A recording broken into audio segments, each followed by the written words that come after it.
Naku po, ha? Naku po, ye! Nasunog ang itlog ni Alex! Naku po, ha? Naku po, ye! Nasunog ang itlog ni Alex! Sa mga kriminal, walang kalaban-laban. Pero sa itlog, siya'y walang laban. Sino kaya ang nasa isip ni Alex? Ano kaya laman ng puso ni Alex? Alam ko na kung sino ang ni Alex. Dami mong sinasabi.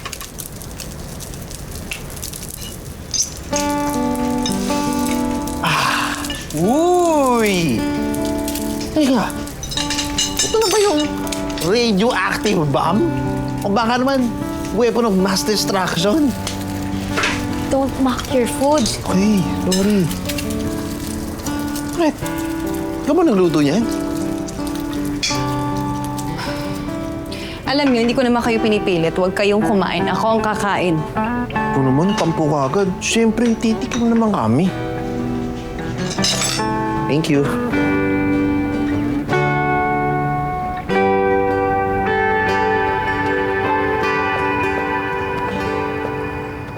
Sophie, ano tinitingnan mo dyan? Ha? Wala. Morning person ka din pala, no? Hindi. Napaagan ako ng punta dito. Oh, nasan si Luisa? Di ba same lang kayo ng hotel? Susunod na lang daw siya. Malapit lang kayo dito? Oo. Actually, dyan sa may labasan. Diretso, tas kanan lang. Yun lang. Gusto mo mag-run tayo? Run? Naku, sorry ha, medyo wala kasi ako sa mood ngayon eh, na tumakbo. At saka nagsabi ako kay Nanay Tess na tutulungan ko siya sa pagluluto. Ayun nga, may nakasalang ako dun, oh. Next time na lang, ha. Sige, next time Sabi mo yan. Antayin ko yun. Alam mo kayong dalawa? Para kayong nakalibre ng honeymoon, no? Para lang nag-staycation kayo dito, no? Alam mo, kayo talaga mga single. Makakita lang ng kaswitan eh. Ina-allergy ka agad. Pabigyan lang kami ni Kiara, oh. Alam mo namang napagod mo sa kakabanat boto dun sa Hong Kong. Ang batong tigas. To be fair, desisyon nyo naman yun. Sino ba may sabing tumakas kayo at pumunta kayo ng Hong Kong? Oo, nakasalanan na nga namin. Ito naman, gusto ko lang mag-share yung mga realizations ko dun. Sige nga, share mo nga. Ano pa? Ayoko na. Sige na, Gina. Gina. Okay, sige. Siyempre nakakapagod din yung trabaho namin doon sa restaurant work. Kikising kami ng maaga, tapos mamamalengke, magbibidbid ng mga supplies, tapos maghahanda ng mga ingredients. Ang hirap. Oo, hirap talaga nun. Kaya alam mo, a part of me, na-miss din yung pagiging CEO ko eh. Yung nasa opisina ka lang, the aircon, magmamando ng mga tao. Sarap. Oo, hindi yung nagmamanual labor, diba? They don't do manual labor. Pero trabaho nilang siguraduhin na may trabaho ang mga tao sa kumpanya. Alam ko naman yun. At itong pagsishare ko, hindi naman pare-compare ko anong trabaho mas mahirap. Ang point ko lang is, at the end of the day, may satisfaction din pala pagdating sa restaurant work. Sa manual labor. Kasi doon, lahat nakikinig, lahat nagtutulungan. And you create something with your hands, di ba? Ang galing nun. Tapos nakikita mo, masaya mga tao na kinakain yung niluto mo. Na-appreciate nila yun. Ang sarap kaya sa pakiramdam. Naku, ang sarap ng itlog nyo to. Gusto nyo? Alam ko, akin na to lahat, Naku, ang galing. Gusto ko to. Yung tutong, no? Parang tutong na tutong, kinain ng malutong. Tong, malutong. Tama yan, Chong. Okay, Chong. Okay. Diba? Ganyan. Yan. Kaya kung ako papipiliin, mas gugustuhin ko talaga yung trabaho na ganyan. Yung wala sa opisina. Kasi kapag nasa opisina ka, di biro mo na makita yung mga taong napapasaya mo. And sooner or later, mawawala yung fulfillment dun sa puso mo. Di ba? Very inspiring. Pero ako, mas gusto kong malungkot sa isang malaking mansyon. Suit ko, Rolex ko. Tapos, ang dami kong pera. Ang hirap kasi pag walang pera, talagang bigla ka nalang iiyak sa lungkot pag wala kang pera.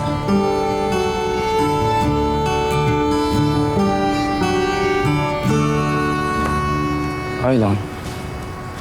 Mukhang wala na to. Mag-move na lang kayo. Pwede naman. Grabe naman to. Wala man ng words of encouragements. Eh, yun pala gusto mo marinig eh, hindi mo agad sinabi. Hindi yung nagpapaka-sad boy ka dyan na para bang susuko ka agad kay Sophie. Susuportahan kita, syempre. Pero kung parang hindi ka pa naman pala sigurado kay Sophie, eh, mukhang maganda nga na sumuko ka na agad. Tama ka naman. Pero ito na lang, favor. Baka pwede mo namang alamin yung mga favorites ni Sophie, like color or ulam. Sa anything na makakatulong sa paniligaw ko. Okay, gagawin ko. Para sa'yo. Mahal mo talaga ako. Kaya ka pa. Uy, teka lang. May capture ba yun? Kami nakatakas yata sa inyo. Ano? Takbo na ako ah. Uy. Hindi, sige. Ikaw na lang. Sabay mo kasi.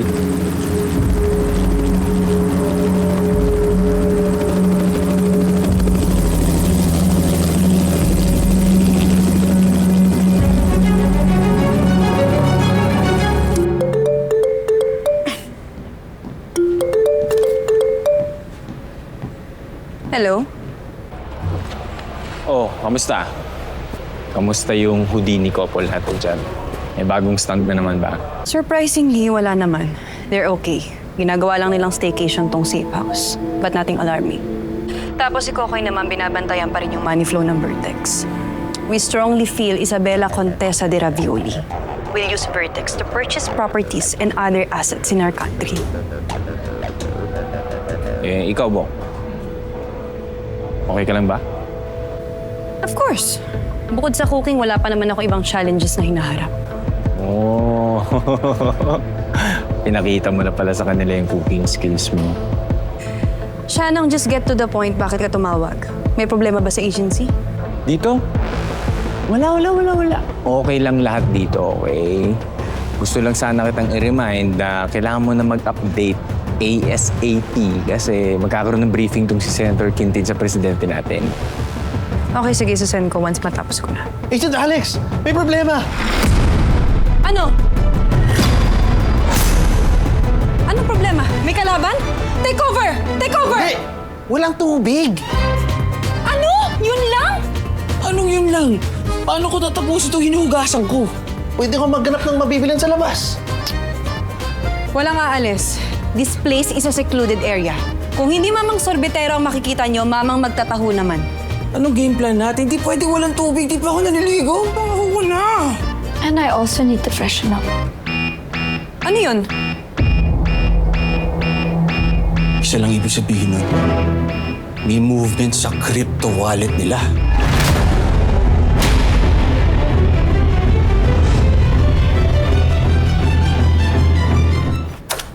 Wala. Sinasabi ko na nga be. Ginagamit nila ang Vertex para ilipat ang mga pondo sa crypto. Mukhang dinaan sa bangko. Paano nila nagawa yun? Hindi ba dapat na-flag yan? 50 million pesos?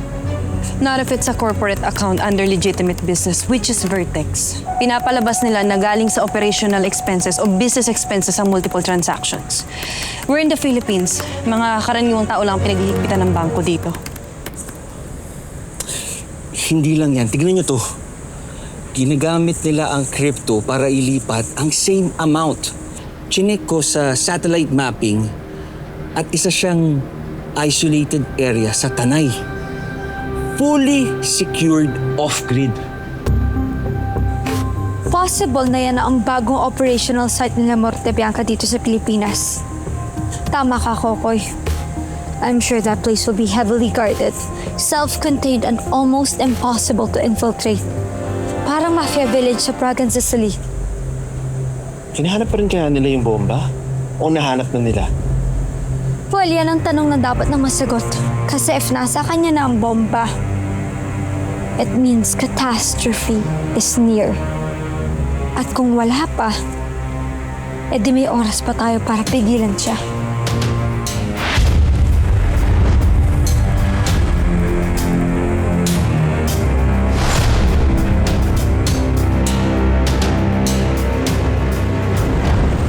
Mr. President, for the last 48 hours, our forensic accounting expert intercepted a multi-million peso inflow capital into the Philippines at hindi ito dumaan sa standard banking channels.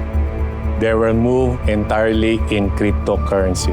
This is Isabela Contessa de Ravioli, also known as La Morte Bianca, a mob boss who's currently on our shore.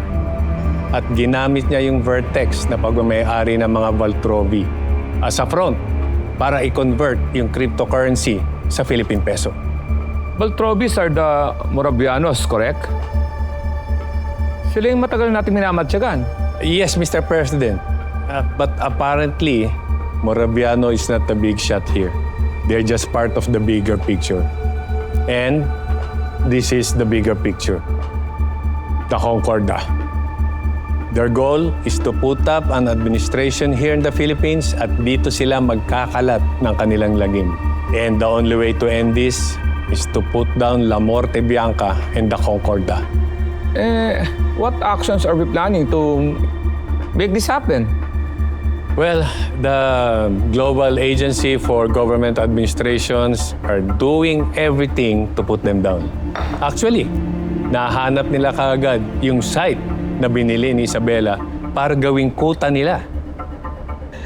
Impressive, Senator Quintin, ha? Pati ang barong mo, impressive. You always come prepared. Pwede ka na tumakbo sa higher office. Oh, naku, Mr. President, ang dami ko pang kakainin bigas at piatitos. Although, ayoko ng piatitos kasi allergic ako dyan eh.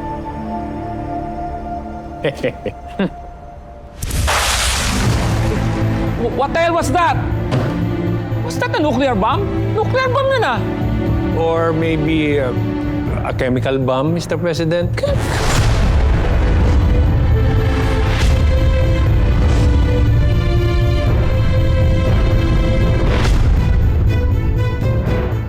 Ma'am, let's say kwento po. Maraming salamat. Balik kayo, ha? Promise yan, ha? Typical na ang hilito. Ito? Say that. Teka, sandali.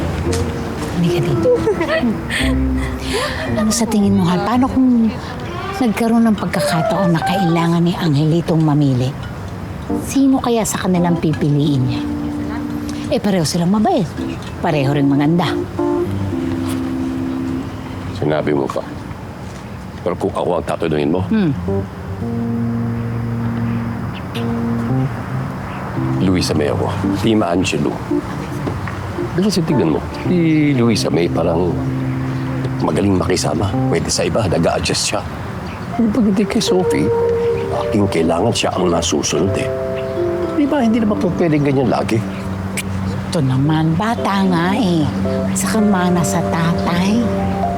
Pero kung alam mo, kung ako ang tatanungin mo ako Team Sophie Lito. Dahil sa vibes. Vibes? Anong vibes? Basta vibes ang tawag dun eh. Ang tanging isang ina na tulad ko, nakakaramdam nun. Ay, haba-haba nung sinabi mo, tapos ikaw lang vibes. Basta, Sophie ako. Sophie. Oh, guys. I'm so sticky na. Hindi pa ba magkaka-water? Napipilito na nga yung utak ko kakahanap sa La Morte Bianca na yan eh. Parang gusto ko ng patulat inumin yung tubig na tumutulo dun sa aircon.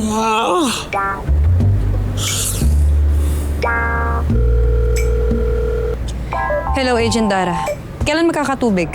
Sorry, Agent Alex. Dahil nasa remote location yung safe house, baka bukas pa kayong mararasyon na ng tubig. Inuuna kasi nila yung mga areas na malapit-lapit. So by that time, baka magkaroon na rin ng tubig. So wala ring sense na papuntahin sila dyan bukas. Teka, ano ba nangyari? Bakit nawala ng water supply? May nasirang water pipeline. Sabi nila sa gabi naman, magkakaroon na ng tubig around 9 p.m. Meron pa bang ibang paraan? Wait, let me check. May poso malapit dyan sa safe house. Around 700 meters away nga lang. Kaya mo bang lakarin yun? Wala naman akong choice. Sige na, bye-bye. Kailangan natin mag-igib ng tubig. Mikoy, samahan mo ako. Okay, sige. Samahan ka namin ni Kiara. Sweetheart, No, thanks. I'll just stay here. Ang sticky ko na eh. Kaya na lang ni Agent Alex. Total, mag-iigib lang naman kayo. Di ba?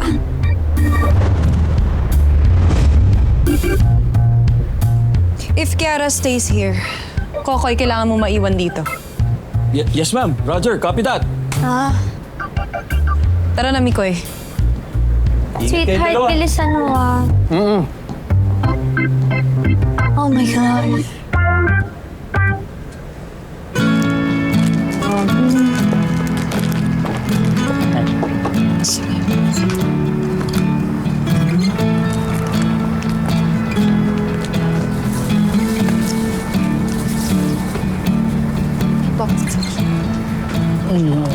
Ano ba yon? May sasabihin ka ba? Blue yung favorite kong color. Ikaw? What? Saan naman ang gagaling yun? Ako pink. Mine depends on my mood. Pero ngayon, red. I like yellow. Oh. Sunshine yellow or mustard yellow? I love sunflower yellow. Okay. Ano favorite mong ulam? Sinigang na pork ribs With with gabi.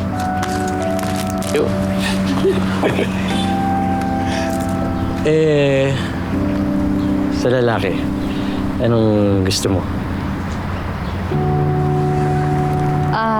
Ang gusto ko yung medyo matangkad, pero di naman maliit. Sa ugali. Simple lang. May mabuting puso. At saka, down to earth. So, ang bet mo, earthworm. O, simple lang yun. Pag tinayo mo, tama lang yung height. O, tapos living down the earth. Na? Parang ganun nga, Betcha. Ang galing mo. Kasi, alam mo, mukha rin naman talaga siyang checkered earthworm. Matalino nga lang. Teka, ano ba kasing pinag-uusapan niyo? Yung mga favorites lang ni Sophie. Oh, really? Like what? Wait lang, matatapos na to. Movie. Anong favorite mo movie? Alam mo, teka nga. Alam ko na itong ginagawa mo eh. Slam book questions to, no? Oo. Nabasa ko sa internet. Para kanino? Para sa'yo o para sa iba? Ang feeling nito.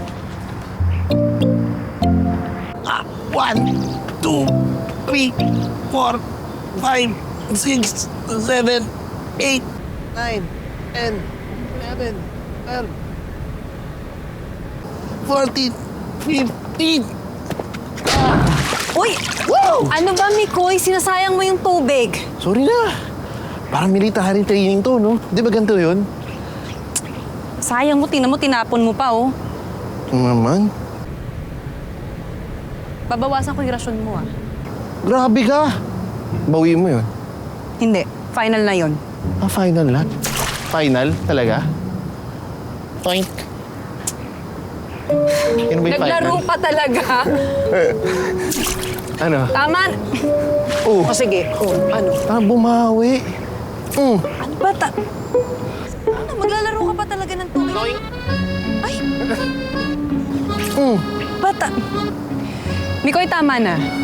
Seryoso na. Sige, gagawin. Ito, gagawin Ay, ko sige. na. Subukan mo. Sige. Sige. Wala magsayang ng tubig dyan. Magsasayang. Oo nga, layo-layo nga nun. Ito nga, dalawa ko. Ikaw, isa lang eh. Natural, babae ako. Ano gusto mo? Adi, okay. Teka Tama lang. na. Tigilan mo na yan. Ano ba yan? Parang umahambon ah. Mikoy. Umahambon? Ano ba yun? Umahambon eh. Isa, ano ba? Ulit ka. Ba't? Ganon? Gusto mo? Sige. Hindi. Sinasabi ko lang. Jelly?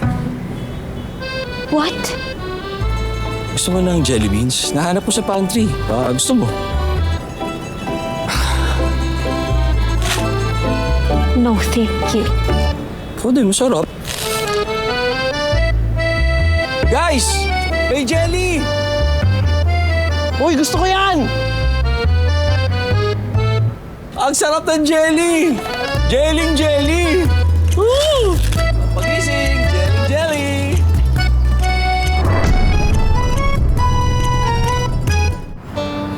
Sige nga, kung nakikinig ka talaga sa akin sa mga sagot ko kanina. Anong favorite kong ulam? Ulam pala eh. Sinigang na pork ribs with gabi. Kahit umaga pa lang. Oh, nice. Sige. Eto. Anong favorite color ko? Yellow! At hindi lang basta yellow. Sunflower yellow. Kala mo, ha? Oh, galing nga. Ito. Anong favorite flower ko? Lo, hindi ko naman natanong yun eh. Okay, tama na, hindi ka nakikinig. Pero madali lang yan. Ano? Sunflower! Ay, ang galing naman ah. Pero ito, feeling ko hindi mo ito masasagot. Anong favorite song ko? Yung lagi mo kinakanta. Oh, ano? We Are in Love by Taylor Swift. Ayun. In love nga. Eh di kayo na in love.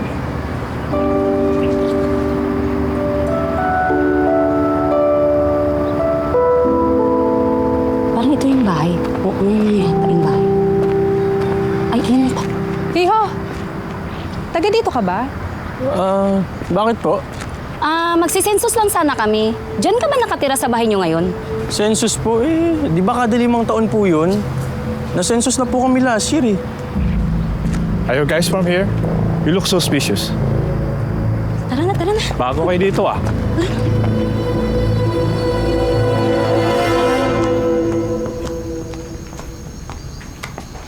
Special delivery! Ako, nakaka-dehydrate yan. Pero G... Hoy, mamaya. Una kayo.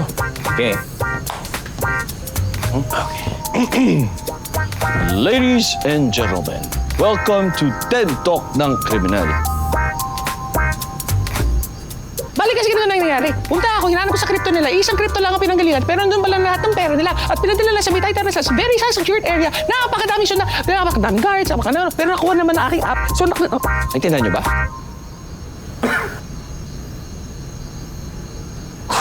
Anyways, so... Sa mga panahon na to, hindi pa natin alam kung bakit nagtatayo ng side sila Morte Bianca. Yan yun. Oo nga eh. Tama, nag-guess mo pala. Galing. Nice. Hindi pa sigurado. Well, kung gusto nyo talaga malaman kung anong alam nila, kailangan meron tayong makausap na tauhan nila. And you're suggesting...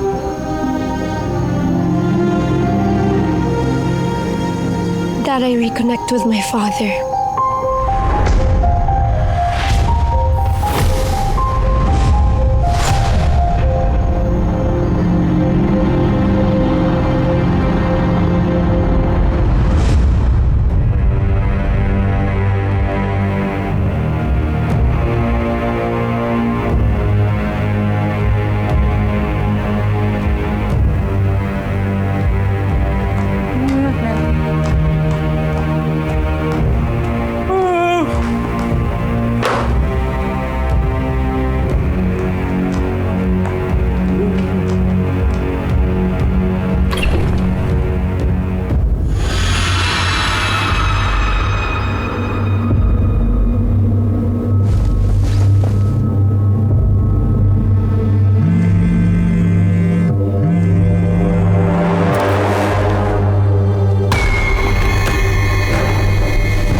Ako po si Andrea Brillantes bilang Kiara sa A Secret in Prague. May sekreto, may utakan, may labing-labing, at may fight scenes pa. Kaya click next na and also please subscribe to TV5 YouTube channel.